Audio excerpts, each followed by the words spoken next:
Il y a une règle assez précise. On ne fixe pas son droit d'entrée en se contentant de regarder ce que font les concurrents. Parce que tout simplement, vous n'avez peut-être pas les mêmes coûts que vos concurrents. Je m'explique. Vous avez d'abord le coût d'acquisition de votre franchisé, c'est-à-dire l'ensemble des montants qui vont être nécessaires pour recruter un partenaire. Un plan média pour se faire connaître, le stand de la franchise, un site internet.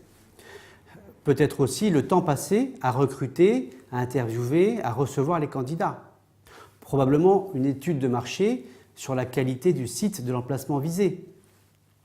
Bref, tous les moments et tous les coûts qui vont considérer le recrutement d'un candidat.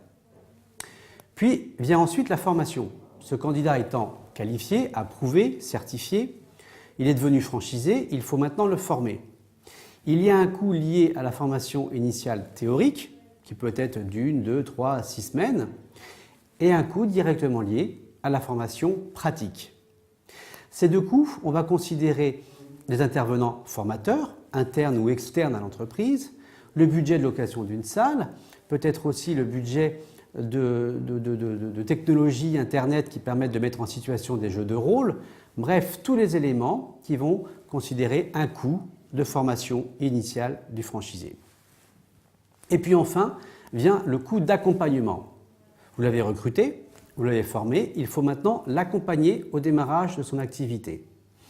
Cet accompagnement, vous allez vous déplacer, vous, ou peut-être avec une équipe d'experts métiers. Tout cela a un coût. Logistique, hébergement, restauration, il faut considérer ce coût et regarder à combien il va s'élever. Une fois qu'on a l'ensemble des coûts, recrutement, formation et accompagnement, vous avez au moins la base minimale pour pouvoir amortir un droit d'entrée. Mais il ne faut pas oublier les coûts que vous avez eus auparavant pour monter votre franchise. Peut-être des coûts de consulting, des coûts de juridique. Bref, tous les montants qui ont été investis doivent être amortis sur un ensemble de franchisés. Donc vous avez d'une part les coûts de recrutement, de formation, d'accompagnement, mais aussi de lancement de projet. Et en face, un droit d'entrée. Évidemment, mon exercice serait anormal si on ne considérait pas le modèle économique, le budget du franchisé.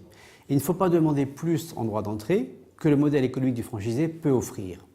Donc vous voyez là une équation assez tendue entre les services offerts par la tête de réseau franchiseur pour recruter, former, accompagner, et en face, un modèle économique qui doit être performant chez le franchisé.